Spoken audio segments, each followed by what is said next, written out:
നമസ്കാരം. മലയാളി വാർത്ത ഇൻസൈഡിലേക്ക് സ്വാഗതം. മാങ്കൂട്ടത്തിന് വെച്ചത് ഇനി കോൺഗ്രസിന് കൊള്ളുമോ? ഈ ഭയം ചുരുക്കം ചില കോൺഗ്രസ് നേതാക്കളുടെ ഉള്ളിലെങ്കിലുമുണ്ട്. ഇപ്പോഴിതാ രാഹുൽ മാങ്കൂട്ടത്തിനെതിരെയുള്ള കോൺഗ്രസിൻ്റെ നീക്കം അതിശക്തമാണ്. പലപ്പോഴായി രാഹുൽ മാങ്കൂട്ടത്തിൻ്റെ ശത്രുപക്ഷത്തുണ്ടായിരുന്ന മുഖ്യ നേതാക്കളൊക്കെ ഇപ്പോൾ ഒരുമിച്ച് ചേർന്നിരിക്കുന്നു. ഒരു കാലഘട്ടത്തിൽ വി.ഡി. സതീശൻ്റെ വലം കൈയായി നിന്ന് രമേശ് ചെന്നിത്തലയ്ക്കെതിരെ പൊരുതിയ രാഹുൽ മാങ്കൂട്ടം രമേശ് ചെന്നിത്തല അന്ന് തന്നെ മനസ്സിൽ കുറിച്ചിരുന്നു. പിന്നീട് രാഹുൽ മാങ്കൂട്ടത്തിനെതിരെ ആരോപണ പെരുമഴ പെയ്തപ്പോൾ രമേശ് ചെന്നിത്തല ആദ്യം കട്ടക്കിറങ്ങി. വി.ഡി. സതീശനാണ് രാഹുൽ മാങ്കൂട്ടത്തിനെ കൈപിടിച്ചുയർത്തി തൻ്റെ ഒപ്പം നിർത്തിയത്. എന്നാൽ അതേ സതീശനെ ചതിച്ച് നേരെ കെ.സിയുടെ ക്യാമ്പിലേക്ക് ചെന്ന് കയറിയ രാഹുലിന് നേർക്ക് സതീശനുമുണ്ട് കലിപ്പേറെ. അതുകൊണ്ട് തന്നെ രമേശ് ചെന്നിത്തലയെ പോലും അത്ഭുതപ്പെടുത്തി സതീശനും രാഹുൽ മാങ്കൂട്ടത്തിനെതിരെ ആദ്യം ശക്തമായ നിലപാടെടുത്തു. അന്നും ഇന്നുമെന്നും കെ മുരളീധരൻ രാഹുൽ മാങ്കൂട്ടം ടീമിനെതിരാണ്. പലപ്പോഴും ഒറ്റയാൻ പോരാട്ടം നടത്തുന്ന കെ മുരളീധരനെതിരെ ഒളിഞ്ഞും തെളിഞ്ഞുമൊക്കെ ആക്രമണം നടത്തിയ യുവനിരയുടെ കൂടെ രാഹുൽ മാങ്കൂട്ടവും ഒപ്പമുണ്ടായിരുന്നു. ഇതിനിടയിലാണ് കോൺഗ്രസ് നേതാക്കൾക്കിടയിൽ ഒരു കഥ പരന്നത്. രാഹുൽ മാങ്കൂട്ടം വലിയ പെൺവേട്ടക്കാരനാണ്. കോൺഗ്രസ് എം.പിയുടെ മകളുമായി രാഹുൽ മാങ്കൂട്ടം ഒരു പ്രണയത്തിലാകുന്നു. ഇത് പലരുടെയും കണ്ണിൽപ്പെട്ടു. കോൺഗ്രസ് എം.പിയുടെ മകൾ രാഹുൽ മാങ്കൂട്ടം തന്നെ വിവാഹം കഴിക്കുമെന്നൊക്കെയുള്ള പ്രതീക്ഷയിലായിരുന്നു. എന്നാൽ എം.പിയുടെ മകളെ രാഹുൽ ചതിച്ചുവെന്നാണ് പിന്നാമ്പുറ കഥകൾ. ഇതോടെ കോൺഗ്രസിനുള്ളിൽ ഭൂകമ്പമുണ്ടായി. രാഹുലിനെ അങ്ങനെ മിടുക്കനായി വിടില്ല എന്ന് എം.പി പ്രഖ്യാപിച്ചു. കലിമൂത്ത ഈ മുൻ എം.പി ഒടുവിൽ ആലപ്പുഴയിലെ ഒരു പ്രമുഖ കോൺഗ്രസ് നേതാവിനെ വന്ന് കണ്ടു. രാഹുൽ മാങ്കൂട്ടം വലിയ അപകടകാരിയാണ് എന്ന് അദ്ദേഹത്തെ പറഞ്ഞ് ബോധ്യപ്പെടുത്തി. അങ്ങനെയെങ്കിൽ അവനെ വെറുതെ വിടരുത് എന്നായി ആലപ്പുഴയിലെ നേതാവ്. തുടർന്ന് ഈ മുൻ എം.പി കളത്തിലിറങ്ങി. കോൺഗ്രസ് നേതാക്കളെയൊക്കെ നേരിൽ കണ്ടു. രാഹുൽ തൻ്റെ മകളെ ചതിച്ച കാര്യം അവരോടൊക്കെ പറഞ്ഞു. കോൺഗ്രസ് നേതാക്കൾ രാഹുലുമായി ബന്ധപ്പെട്ടു. ഒരു പരിഹാസച്ചിരിയായിരുന്നു രാഹുലിൻ്റെ മറുപടി. അഹങ്കാരം തലയ്ക്ക് മുറ്റിയ ചെറുപ്പക്കാരനെന്ന് അന്നേ കെ മുരളീധരൻ രാഹുലിനെ കുറിച്ച് വിശേഷിപ്പിച്ചു. ഇവനെ താൻ നോട്ടമിട്ടു എന്ന് പലരോടും അന്ന് തന്നെ കെ മുരളീധരൻ പറഞ്ഞിരുന്നു. പിന്നീടാണ് ഒരു യുവനടി വി.ഡി. സതീശനോട് ചെന്ന് ചില കാര്യങ്ങൾ വെളിപ്പെടുത്തുന്നത്. ഇതോടെ സതീശനും ഏറെക്കുറെ കാര്യങ്ങൾ ബോധ്യപ്പെട്ടുവെന്നാണ് കോൺഗ്രസ് നേതാക്കൾക്കിടയിലുള്ള സംഭാഷണം. തുടർന്ന് രാഹുലിനെതിരെ അവർ ചില തീരുമാനങ്ങളെടുത്തു. രാഹുലിനെ വിളിച്ച് സംസാരിക്കാൻ ശ്രമിച്ച സതീശനോട് രാഹുൽ തട്ടിക്കയറി. പേഴ്സണൽ ജീവിതത്തിൽ ബന്ധപ്പെടരുത് എന്നായിരുന്നു സതീശനോട് രാഹുലിൻ്റെ കൽപ്പന. അവൻ ചെയ്തതിന് അവൻ അനുഭവിക്കട്ടെ എന്ന നിലപാട് പിന്നീട് സതീശനെടുത്തു. രാഹുൽ മാങ്കൂട്ടവുമായി ബന്ധപ്പെട്ട ഒട്ടനവധി കഥകൾ ഇതിനിടയിൽ തലസ്ഥാനത്തും കൊച്ചിയിലുമൊക്കെ പരന്നു. തലസ്ഥാനത്തെ ഇപ്പോൾ രാഹുലിനെതിരെ പരാതി കൊടുത്തിരിക്കുന്ന ആ ഇര എന്ന് പറയുന്ന യുവതിക്ക് ഒട്ടനവധി സാമൂഹിക ബന്ധങ്ങളുണ്ട്. ഒരുപാട് വനിതാ സുഹൃത്തുക്കളുണ്ട്. അവരോടൊക്കെ തൻ്റെ കഥനകഥ യുവതി പറഞ്ഞു. ചില വനിതാ ജേർണലിസ്റ്റുകൾ ഇക്കാര്യങ്ങളിൽ ഇടപെട്ടു. അവർ കോൺഗ്രസ് നേതാക്കളോട് തിരുവനന്തപുരത്തെ യുവതിക്ക് സംഭവിച്ച കാര്യങ്ങൾ തുറന്നു പറഞ്ഞു. കോൺഗ്രസ് നേതാക്കൾ ഈ വനിതാ ജേർണലിസ്റ്റിനും അവരുടെ സുഹൃത്തുക്കൾക്കും കൊടുത്ത മറുപടി ഏറെ വിചിത്രമാണ്. അവൻ്റെ സ്വഭാവം പണ്ടേ മോശമാണ്. ഞങ്ങളുടെ ഒരു മുൻ എം.പിയുടെ മകളെ അടക്കം അവൻ പ്രണയിച്ചു വഞ്ചിച്ചു. നിരവധി ആരോപണങ്ങൾ അവൻ്റെ പേരിലുണ്ട്. എന്തിനേറെ പ്രായമായ സ്ത്രീകളെ വരെ അവൻ ശല്യപ്പെടുത്തി എന്നതിൻ്റെ തെളിവുകൾ വരെ ഞങ്ങളുടെ കയ്യിലുണ്ട്. ഇതോടെ ഈ വനിതാ ജേർണലിസ്റ്റ് കലിമൂത്ത് നേരെ യുവതിയുടെ വീട്ടിലെത്തി. സംഗതി അവൻ വളരെ പിശകാണ്, അവൻ്റെ സ്വഭാവം ശരിയല്ല എന്നാണ് കോൺഗ്രസ് നേതാക്കളൊക്കെ പറയുന്നത്. ഇതോടെ രാഹുലുമായി ബന്ധപ്പെടുന്ന ചില സ്ത്രീകളെയൊക്കെ വനിതാ ജേർണലിസ്റ്റും നേരത്തെ പരാതി കൊടുത്തിരിക്കുന്ന യുവതിയും ചേർന്ന് ബന്ധപ്പെട്ടു. മിക്ക യുവതികൾക്കും രാഹുലുമായി ആത്മബന്ധം. അവരിൽ പലരും കരുതിയത് രാഹുൽ തങ്ങളെ വിവാഹം കഴിക്കുമെന്ന്. അക്കൂട്ടത്തിൽ സിനിമാ നടികൾ വരെയുണ്ട്. ഇതിനിടയിൽ ഒരു സ്കൂൾ വിദ്യാർത്ഥിനിയുമായി ബന്ധപ്പെട്ട വിവാദങ്ങൾ. ഇതിലും രാഹുൽ മാങ്കൂട്ടം തന്നെയാണ് പ്രതിയെന്ന വാർത്ത പരക്കുന്നു. ഒടുവിൽ കോൺഗ്രസ് നേതാക്കൾ തന്നെ അങ്ങ് തീരുമാനമെടുത്തു. രാഹുലിനെ ഒറ്റപ്പെടുത്തി ആക്രമിക്കുക. ഇത് കോൺഗ്രസിന് തന്നെ ഇത്രയധികം വിനയായിത്തീരുമെന്ന് അന്ന് നേതാക്കൾ നിരൂപിച്ചിരുന്നു എന്നറിയില്ല. കെ മുരളീധരനും രമേശ് ചെന്നിത്തലയും വി.ഡി. സതീശനുമൊക്കെ ഒരുമിച്ചപ്പോൾ ഈ ആഘോഷ കമ്മിറ്റിയിലേക്ക് രാജ്മോഹൻ ഉണ്ണിത്താൻ കൂടി ചേർന്നു. ഉണ്ണിത്താന് ആ പഴയ മുൻ എം.പിയുമായി വലിയ സൗഹൃദമുണ്ട്. MP മകളെ ചതിച്ച് അവനെ വെറുതെ വിടില്ല എന്ന് അന്നേ ഉണ്ണിത്താൻ പ്രഖ്യാപിച്ചതാണ്. കോൺഗ്രസ് നേതാക്കളുടെ കലിപ്പ് തങ്ങളുടെ സഹപ്രവർത്തകൻ്റെ ഒരു മകളെ പ്രണയിച്ചു വഞ്ചിച്ചു എന്ന കലിപ്പായിരുന്നു. ഇതേക്കുറിച്ച് രാഹുലിനോട് ചില കോൺഗ്രസ് നേതാക്കൾ ചോദിച്ചപ്പോൾ മുൻ MP മകൾക്ക് തന്നോട് പ്രണയമായിരുന്നുവെന്നും എന്നാൽ താൻ അനുകൂല നിലപാട് സ്വീകരിച്ചിരുന്നില്ല എന്നുമാണ് രാഹുൽ തിരിച്ചടിച്ചത്. ഇതോടെ നേതാക്കൾക്കുള്ള കലിപ്പങ്ങ് മൂത്തു. പിന്നീട് ഒന്നൊന്നായി സംഭവങ്ങളുടെ ചുരുളുകൾ പൊട്ടി. രാഹുൽ ഇത്രത്തോളം ഭീകരനാണോ എന്ന ചോദ്യം കോൺഗ്രസ് നേതാക്കൾക്കിടയിൽ വൈറലായി. ഇതറിഞ്ഞ CPM ഉള്ളിൽ സന്തോഷിച്ചു. കോൺഗ്രസ് തന്നെ തീ കൊളുത്തി അവനെ പുറത്തേക്കെറിയട്ടെ, അപ്പോൾ ബാക്കി ചുവന്നാൽ മതിയല്ലോ. രാഹുലിനെതിരെയുള്ള ആരോപണങ്ങളുടെ പെരുമ്പറക്കൂട്ടം പുറത്തേക്ക് വന്നപ്പോൾ മുഖ്യമന്ത്രി പിണറായി വിജയൻ CPM നേതാക്കളുമായി ചില കൂടിയാലോചനകൾ നടത്തി. അന്ന് പിണറായി പറഞ്ഞത് കുറച്ചുകൂടി മൂക്കാനുണ്ട് എന്നാണ്. എന്തായാലും മൂത്ത് ഒരു പരുവമായി, കൂഴച്ചക്ക പരുവം. ഇനി വെട്ടിയിട്ടാൽ അവൻ്റെ അണ്ടകടാക്കം തീരുമെന്ന അവസ്ഥയിലായി. അപ്പോഴാണ് ഒടുക്കത്തെ ബ്രഹ്മാസ്ത്രവുമായി K മുരളീധരൻ കളത്തിലിറങ്ങിയത്. ഇനി രാഹുൽ മാങ്കൂട്ടം എന്ന കഥാപാത്രം തലപൊക്കില്ല എന്നുറപ്പിച്ചുകൊണ്ട് തന്നെ അവസാന അണിവെക്കാനുള്ള ശ്രമം K മുരളീധരൻ തുടക്കമിട്ടു. ഇപ്പോൾ ഇതാ കോൺഗ്രസ് നേതാക്കളൊക്കെ ആഹ്ലാദത്തിമിർപ്പിലാണ്. സ്വന്തം വീടിന് തീയിട്ട് അവർ ആഹ്ലാദിക്കുമ്പോൾ ഈ തദ്ദേശഭരണ തെരഞ്ഞെടുപ്പ് എങ്ങനെയൊക്കെ ചെന്ന് അവസാനിക്കുമെന്ന് കോൺഗ്രസിനെ സ്നേഹിക്കുന്ന സാധാരണ ജനങ്ങൾ ചോദിക്കുന്നു. ഇതിനിടയിൽ ജനങ്ങൾക്ക് ഒരുപടി സംശയങ്ങളുണ്ട്. അതിജീവിതയുമായി ബന്ധപ്പെട്ട ഒട്ടനവധി സംശയങ്ങൾ ഇതിനകം തന്നെ ഉണർന്നിരിക്കുന്നു. രാഹുൽ മാങ്കൂട്ടം അതിജീവിതയുടെ പരാതിയിൽ തകർന്നടിയുമെന്ന് കോൺഗ്രസ് നേതാക്കളും വിശ്വസിച്ചിരുന്നപ്പോഴാണ് അപ്രതീക്ഷിതമായി ആ അതിജീവിത വിവാഹിതയായിരുന്നുവെന്ന കഥ പുറത്തു വരുന്നത്. ആ കഥയും വെല്ലുവിളിയുമായി കളം നിറഞ്ഞതാവട്ടെ രാഹുൽ ഈശ്വർ. എന്നാൽ പിന്നെ രാഹുൽ ഈശ്വറിനെ ആദ്യമങ്ങ് തട്ടി അകത്തിട്ടാൽ ഇവൻ്റെ പണി ഒട്ടുമുക്കാലും തീരുമെന്ന് കോൺഗ്രസ് നേതാക്കളും CPMലെ ചില നേതാക്കളുമൊക്കെ കരുതി. BJPക്കും രാഹുലിനെ ഒന്ന് തീർത്ത് കിട്ടിയാൽ കൊള്ളാമെന്നുണ്ട്. അങ്ങനെ രാഹുൽ ഈശ്വർ അഴിക്കുള്ളിലായി. ഡിസംബർ 3 രാഹുൽ മാങ്കൂട്ടത്തിലിനെ പ്രതിരോധിക്കാനും രാഹുൽ മാങ്കൂട്ടത്തിലിനു വേണ്ടി സമൂഹ മാധ്യമങ്ങളിലോ ചാനലുകളിലോ ശബ്ദമുയർത്താൻ ആരുമില്ല എന്ന ഘട്ടത്തിലെത്തിച്ചു. അങ്ങനെ ബംഗളൂരു സ്വദേശിനിയുടെ പരാതി ഇന്നലെ പൊട്ടി. അതിനു പിന്നിലും ഒരു കോൺഗ്രസ് നേതാവ് തന്നെയാണ്. ഈ ബംഗളൂരു സ്വദേശിനിയുടെ കഥ നേരത്തെ തന്നെ കോൺഗ്രസ് നേതാവിന് അറിയാമായിരുന്നുവെന്നാണ് ഇപ്പോൾ പുറത്തുവരുന്ന വാർത്തകൾ. 2 ദിവസങ്ങൾക്ക് മുൻപ് രാജ്മോഹൻ ഉണ്ണിത്താൻ ഒരു പ്രഖ്യാപനം നടത്തിയിരുന്നു. ഇനിയും തന്നെ പ്രകോപിപ്പിച്ചാൽ അവൻ്റെ അണ്ടകടാകം തീർക്കുമെന്ന്. 2 ദിവസങ്ങൾക്ക് മുൻപ് ചില കോൺഗ്രസ് നേതാക്കൾ ബംഗളൂരുവിലേക്ക് ഒരു യാത്ര നടത്തി. ആ യാത്രയുടെ അനന്തരഫലമായിരുന്നു അത്രേ ഇപ്പോൾ ഒരു പരാതി ഇമെയിലിൽ വന്നത്. ആ യുവതിയും രാഹുലും തമ്മിലുള്ള പ്രശ്നങ്ങൾ എന്തൊക്കെയാണ് എന്നറിയേണ്ടിയിരിക്കുന്നു. അതിജീവിതയുടെ പരാതി ഇന്ന് തിരുവനന്തപുരം ജില്ലാ സെഷൻസ് കോടതി പരിഗണിക്കുകയാണ്. അതിൻ്റെ നിയമവശങ്ങളൊക്കെ കോടതി പരിഗണിക്കട്ടെ. ഇന്നലെ വരെ ജസ്റ്റിസ് കമാൽ പാഷി ഉൾപ്പെടെയുള്ളവർ ഉച്ചത്തിൽ പറഞ്ഞിരുന്നു ഇന്ന് രാഹുൽ മാങ്കൂട്ടത്തിന് ജാമ്യം ലഭിക്കുമെന്ന്. രാഹുലിന് ജാമ്യം ലഭിച്ചാൽ ഏറ്റവും വലിയ അടി കിട്ടുന്നത് കോൺഗ്രസ് നേതാക്കൾക്ക് തന്നെയാണ്. അതുകൊണ്ട് തന്നെ ഇന്നലെ ആ 2ാം പീഡന പരാതിയും പൊട്ടി. ഈ പീഡന പരാതികളെ നമുക്ക് നിസ്സാരവൽക്കരിക്കാൻ കഴിയില്ല.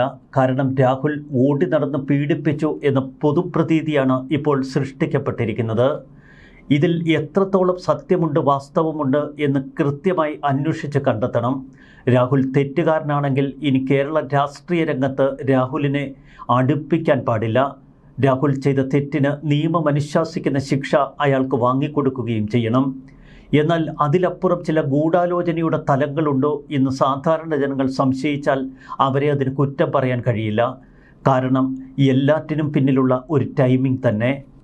അതിജീവിത മുഖ്യമന്ത്രിയുടെ ഓഫീസിലേക്ക് ചെന്ന സമയം, അതിജീവിതയുടെ പരാതിയിൽ പറയുന്ന കാര്യങ്ങൾ, പിന്നീട് നടന്ന വെളിപ്പെടുത്തലുകൾക്ക് പിന്നാലെ അതിജീവിത നൽകിയ കൂടുതൽ മൊഴികൾ എല്ലാം ഒരുപാട് ഗൂഢാലോചനയും സംശയവും വ്യക്തമാക്കുന്നതാണ്. 2ാം പീഡന പരാതിക്ക് പിന്നിലും എന്തെങ്കിലും ഗൂഢാലോചനയുണ്ടോ എന്ന് കണ്ടെത്തേണ്ടിയിരിക്കുന്നു. എന്നാൽ ഇപ്പോൾ പ്രവഹിക്കുന്ന മറ്റനവധി ആരോപണങ്ങളുണ്ട്. രാഹുൽ ഒരു പോക്സോ കേസിൽ പെടുമെന്നും മധ്യവയസ്കരായ ചില സ്ത്രീകളുടെ അടുക്കൽ മോശമായി പെരുമാറിയെന്നും മുൻ MP മകളെ പ്രണയിച്ചു വഞ്ചിച്ചുവെന്നും ഒരു IASകാരിയുടെ അടുക്കൽ ചെന്ന് അനാവശ്യം കാട്ടിയെന്നും തുടങ്ങി എത്രയെത്ര കഥകളാണ് ഇപ്പോൾ കോൺഗ്രസ് നേതാക്കൾക്കിടയിൽ പറപറക്കുന്നത്. അതിപ്പോൾ പത്രക്കാർക്കിടയിൽ കൂട്ടപ്പാച്ചിലാണ്. രാഹുൽ മാങ്കൂട്ടത്തിനെതിരെ ആദ്യം ശക്തിയുക്തം നിലപാടെടുത്ത മാധ്യമങ്ങളെ സംബന്ധിച്ചും ഇത് തങ്ങളുടെ ആത്മാഭിമാനത്തിൻ്റെ പ്രശ്നമായി മാറിയിരിക്കുന്നു. അതുകൊണ്ട് എല്ലാവരും മത്സരിക്കുന്നത് ഇന്ന് ജാമ്യ ഹർജി പരിഗണിക്കുമ്പോൾ രാഹുലിന് ജാമ്യം കിട്ടാതിരിക്കാനുള്ള വഴികൾ, അവനെ എങ്ങനെയെങ്കിലും അകത്തിട്ട് പൂട്ടണമെന്ന് ശഠിച്ചിരിക്കുകയാണ് കേരളത്തിലെ മാധ്യമങ്ങളും. രാഹുൽ തെറ്റ് ചെയ്താൽ അകത്തിടുക തന്നെ ചെയ്യണം. ഇനി ഒരിക്കലും പുറലോകം കണ്ടില്ലെങ്കിലും പ്രശ്നമില്ല. പക്ഷേ ഇതിനിടയിൽ എവിടെയെങ്കിലും ഒളിച്ചിരിക്കുന്ന ചില സത്യങ്ങളുണ്ടെങ്കിൽ അതുകൂടി പുറത്തു വരണം. ഇവിടെ ഇപ്പോൾ സംഭവിച്ചിരിക്കുന്നത് കോൺഗ്രസ് നേതാക്കൾ തന്നെയാണ് തങ്ങളുടെ പുരയ്ക്ക് തീയിട്ട് രാഹുലിനെ പുറത്തേക്ക് തള്ളിയിട്ടത് എന്ന ദുര്യോഗമാണ്. തദ്ദേശ ഭരണ തെരഞ്ഞെടുപ്പിൽ സ്വർണ്ണക്കൊള്ളയും ശബരിമല തട്ടിപ്പും മറ്റനേക അഴിമതികളുമൊക്കെ ആറ്റിൽ അലിഞ്ഞു പോകുന്ന കാഴ്ച. അതിലപ്പുറം വലിയ കാർമേഘം പോലെ രാഹുൽ പാങ്കൂട്ടം വിഷയം അന്തരീക്ഷത്തിൽ നിറഞ്ഞു നിൽക്കുന്നു. ഇത് വോട്ടെടുപ്പിനെ ബാധിക്കുമോ ഇല്ലയോ എന്നറിയണമെങ്കിൽ കുറച്ച് ദിവസം കൂടി കാത്തിരിക്കണം. എന്നാൽ കോൺഗ്രസ് നേതാക്കളുടെ ഈ അലർച്ചയും കൂവലും കേൾക്കുമ്പോൾ നമുക്ക് സഹതാപം തോന്നും എന്നതാണ് വാസ്തവം. രാഹുൽ ഇത്രയധികം പെൺവേട്ടക്കാരനാണ് എന്ന് നിങ്ങൾ തിരിച്ചറിഞ്ഞിരുന്നു എങ്കിൽ ഈ തദ്ദേശ ഭരണ തെരഞ്ഞെടുപ്പിനൊക്കെ എത്രയോ നാളുകൾക്ക് മുൻപ് തന്നെ ശക്തമായ നിലപാടെടുക്കാമായിരുന്നു. ഇടതുപക്ഷത്തിൻ്റെ കൈകളിലേക്ക് വലിച്ചെറിയപ്പെടുന്നതിന് മുൻപ് തന്നെ രാഷ്ട്രീയ തീരുമാനമെടുത്ത് ഇതിൽ നിന്ന് നിങ്ങൾക്ക് കൈ കഴുകാമായിരുന്നു. ഇന്ന് ജാമ്യാപേക്ഷ പരിഗണിക്കുന്നതിന് തൊട്ട് മുൻപ് ബ്രഹ്മാസ്ത്രം പ്രയോഗിച്ചു എന്നൊക്കെ കെ മുരളീധരൻ പറയുന്നത് കൊണ്ട് കോൺഗ്രസ് ഇത്തരം പാപങ്ങളിൽ നിന്ന് കൈ കഴുകി രക്ഷപ്പെടുമോ? രാഹുൽ തെറ്റുകാരനാണെങ്കിൽ ശിക്ഷിക്കണം. അയാളെ യാതൊരു കാരണവശാലും പിന്തുണയ്ക്കരുത്. പക്ഷേ ഏതൊരു തെറ്റുകാരനും അതിന് കൊടിയ കുറ്റവാളിയാണെങ്കിൽ പോലും അവനും ഒരു അഭിഭാഷകനെ നമ്മൾ വളരെ സൗജന്യമായി വെച്ചു കൊടുക്കാറുണ്ടല്ലോ. അതൊക്കെ അവരുടെ സ്വാഭാവിക നീതി ഉറപ്പുവരുത്തുന്ന സംഭവങ്ങൾ മാത്രം. മാധ്യമപ്രവർത്തകർക്കും അതുകൊണ്ട് അക്കാര്യങ്ങളിൽ ഒരു ഉത്തരവാദിത്തമുണ്ട്. ഏതൊരു കുറ്റവാളിയുടെ ഭാഗവും കൃത്യമായി എഴുതപ്പെടുക തന്നെ ചെയ്യണം, അല്ലെങ്കിൽ ചർച്ച ചെയ്യണം. അതിലപ്പുറം ആ കുറ്റവാളി കൊടിയ കുറ്റവാളിയാണെങ്കിൽ അവനെ ശിക്ഷിക്കുക. ആ ശിക്ഷയിൽ എല്ലാവരും ഒറ്റക്കെട്ടായി ഒരുമിച്ച് നിൽക്കുക. വല്ലാത്ത പ്രഹേളികയാണ് നമ്മൾ കാണുന്നത്. രണ്ടാം പരാതി നൽകിയ പരാതിക്കാരിയെ തനിക്കറിയില്ല എന്ന് പറഞ്ഞുകൊണ്ട് ഇന്നലെ ഫെനി നൈനാൻ എന്ന രാഹുലിൻ്റെ സുഹൃത്ത് രംഗപ്രവേശം ചെയ്യുന്നു. രാഹുൽ മാങ്കൂട്ടത്തിനെതിരെ പുതുതായി ഉയർന്നിട്ടുള്ള പരാതി വ്യാജമെന്നാണ് ഇന്നലെ ഫെനി നൈനാൻ മാധ്യമപ്രവർത്തകരോട് പറഞ്ഞത്. ഇത് രാഷ്ട്രീയ ഗൂഢാലോചനയുടെ ഭാഗമാണ്. രാഹുലിന്റെ ഏറ്റവും അടുത്ത സുഹൃത്താണ് ഫെനി നൈനാൻ. വിവാഹ വാഗ്ദാനം നൽകി താൻ പീഡിപ്പിക്കപ്പെട്ടു എന്ന പരാതിയിൽ രാഹുൽ മാങ്കൂട്ടത്തിൽ തന്നെ പീഡിപ്പിക്കാനെത്തിയത് ഫെനി നൈനാനൊപ്പമാണ് എന്ന് യുവതി ആരോപിച്ചിരുന്നു. രാഹുൽ മാങ്കൂട്ടം വിഷയത്തിൽ തെരഞ്ഞെടുപ്പ് അടുക്കുമ്പോൾ ഇനിയും ഇത്തരം ആരോപണങ്ങൾ വരുമെന്ന് തനിക്കറിയാമായിരുന്നുവെന്നാണ് ഇന്നലെ മാധ്യമപ്രവർത്തകരോട് ഫെനി നൈനാൻ പറഞ്ഞത്. എന്നാൽ ഇത്രയും ക്രൂരമായ രീതിയിൽ അതുണ്ടാകുമെന്ന് ഒരിക്കലും പ്രതീക്ഷിച്ചില്ല. പരാതിക്കാരി അറിയില്ല, പക്ഷേ ഇത്തരത്തിൽ ഒരു സംഭവം ഉണ്ടായിട്ടില്ല എന്നാണ് മാധ്യമപ്രവർത്തകർക്ക് മുന്നിൽ ഫെനി ഇന്നലെ ആണയിട്ട് പറഞ്ഞത്. എൻ്റെ പേരെടുത്തു പറഞ്ഞുകൊണ്ടാണ് ആരോപണം വന്നിരിക്കുന്നത്. ഞാൻ മനസ്സുകൊണ്ടുപോലും അറിയാത്ത ആരോപണമാണ് എനിക്കെതിരെ ഇപ്പോൾ ഉയർന്നിരിക്കുന്നത്. ഇതിനു മുൻപ് പലവിധമായ ആരോപണങ്ങൾ എൻ്റെ പേരിൽ എഴുതി മാധ്യമങ്ങളിലൂടെയും മറ്റും അപമാനിക്കാനുള്ള ശ്രമം നടന്നു. എന്നാൽ ആരോപണങ്ങൾക്ക് ശേഷം ഒരു പരാതിയെങ്കിലും ഒരു തെളിവെങ്കിലും പുറത്തുവിടാൻ ഇവർക്ക് കഴിഞ്ഞോ എന്നാണ് ഫെനി നൈനാൻ്റെ ചോദ്യം. തെരഞ്ഞെടുപ്പ് സമയത്ത് വ്യക്തിപരമായി ആക്രമിക്കുന്ന രീതി കഴിഞ്ഞ കാലത്തും ഇത്തരം ആളുകളിൽ നിന്നുണ്ടായിട്ടുണ്ട്. ഇതൊരു വലിയ ഗൂഢാലോചനയുടെ ഭാഗമാണ്. ക്രിമിനൽ ഗൂഢാലോചനയുടെ ഭാഗമാണ് ഇപ്പോൾ നടക്കുന്ന കാര്യങ്ങളെന്ന് ഫെനി നൈനാൻ പറയുന്നു. കുറ്റവാളിയുടെ സ്ഥാനത്താണ് ഫെനി നൈനാൻ നിൽക്കുന്നത് എന്നതുകൊണ്ട് തന്നെ ഇത് പൂർണ്ണമായി നമുക്ക് വിശ്വസിക്കേണ്ടതില്ല. എങ്കിലും ഫെനി നൈനാൻ്റെ വാദത്തോട് ചിലരെങ്കിലും യോജിക്കുന്നുവെങ്കിൽ അവരെ കുറ്റം പറയാൻ കഴിയുമോ? എന്തടിസ്ഥാനത്തിലാണ് അവർ ഇത്തരം പച്ചക്കള്ളങ്ങൾ ഉയർത്തുന്നത്? നാളെ രാഹുലിൻ്റെ ജാമ്യ ഹർജി പരിഗണിക്കാനിരിക്കുകയാണ്. ഹർജി തള്ളിക്കുവാൻ വേണ്ടിയാണോ ഈ ആരോപണമെന്ന് ഫെനി നൈനാൻ ഇന്നലെ ചോദിച്ചിരുന്നു. ഫെനി നൈനാനെ പോലെയുള്ളവർ ഉയർത്തുന്ന ചോദ്യങ്ങൾക്കും ഉത്തരം കണ്ടെത്തേണ്ടതുണ്ട്. കാരണം ഇപ്പോൾ പുതുതായി ഉയർന്നു വന്നിരിക്കുന്ന പരാതിയുടെ ടൈമിംഗ് തന്നെ. ഫെനി നൈനാൻ മാധ്യമപ്രവർത്തകർക്ക് മുന്നിൽ തൻ്റെ ഭാഗം ന്യായീകരിച്ചതിന് തൊട്ടു പിന്നാലെ സമൂഹ മാധ്യമങ്ങളിൽ ഫെനി നൈനാനു നേർക്ക് കൂട്ടയാക്രമണമാണ് നടക്കുന്നത്. തീക്കുട്ടി എന്നൊക്കെ പറഞ്ഞ് കഴിഞ്ഞ കുറേ ദിവസങ്ങളായി ഫേസ്ബുക്കിൽ രൂക്ഷ പ്രതികരണങ്ങൾ നടത്തുന്ന ഒരു പ്രൊഫൈലുണ്ട്. തീക്കുട്ടി ഇന്നലെ ഫെനി നൈനാനെതിരെ കുറിച്ചിട്ട കുറിപ്പ് ഇങ്ങനെയാണ്: ആരാണ് ഈ ഫെനി നൈനാൻ? 90കളിൽ പെണ്ണും ലഹരിയും കൂട്ടിക്കൊടുപ്പും റിയൽ എസ്റ്റേറ്റ് കൊട്ടേഷൻ മാഫിയ പ്രവർത്തനങ്ങളും തമ്മിൽ കൂട്ടുപിണഞ്ഞ് കിടന്നിരുന്ന ഉത്തരേന്ത്യൻ രാഷ്ട്രീയത്തിൻ്റെ കേരള പതിപ്പിലെ ദല്ലാൽ രൂപം. അടൂർ സ്വദേശി. KSUവിൽ ചെറുകിട ഉഡായിപ്പ് പരിപാടികൾ. സ്വന്തം നാട്ടുകാരനിൽ തൻ്റെ സാധ്യതകൾ രാഹുൽ മനസ്സിലാക്കുന്നിടം മുതലാണ് രണ്ടുപേരുടെയും വളർച്ച. വളവള സംസാരിക്കാനും തగ్గടിക്കാനുമുള്ള രാഹുലിൻ്റെ നാക്ക് തന്നെ അവൻ്റെ വളർച്ചയുടെ പ്രധാന ചാലകശക്തി. നാക്കിൻ്റെ ബലത്തിൽ ചാനൽ ചർച്ചകളിൽ തുടങ്ങിയ തുടക്കം നന്നായപ്പോൾ ശുക്രദശ. സംഘടനാ പ്രവർത്തന പാരമ്പര്യം എന്നതിലുപരി സമൂഹത്തിൽ സ്വന്തം മേൽവിലാസമുണ്ടാക്കുക, ഫാൻ ബേസ് സൃഷ്ടിക്കുക എന്നിവ കോൺഗ്രസിലൊരു മാനദണ്ഡമായി മാറാൻ തുടങ്ങിയ കാലത്താണ് യൂത്ത് കോൺഗ്രസ് സംഘടനാ തെരഞ്ഞെടുപ്പ്. അവിടെ മുതലാണ് ഫെനി നൈനാൻ തൻ്റെ റോൾ ആരംഭിക്കുന്നത്. ആദ്യം ചെയ്തത് സംഘടനാ തെരഞ്ഞെടുപ്പിന് മാസങ്ങൾ ബാക്കിയുള്ളപ്പോൾ ഫേസ്ബുക്ക് പേജുകൾക്ക് പണം നൽകി രാഹുലിൻ്റെ ഫോട്ടോ അടങ്ങിയ പോസ്റ്റുകൾ വ്യാപകമായി പ്രൊമോട്ട് ചെയ്തു. അയാൾക്ക് കൂടുതൽ ചാനൽ ചർച്ചാ വേദികളിൽ അവസരങ്ങൾ സൃഷ്ടിച്ചു.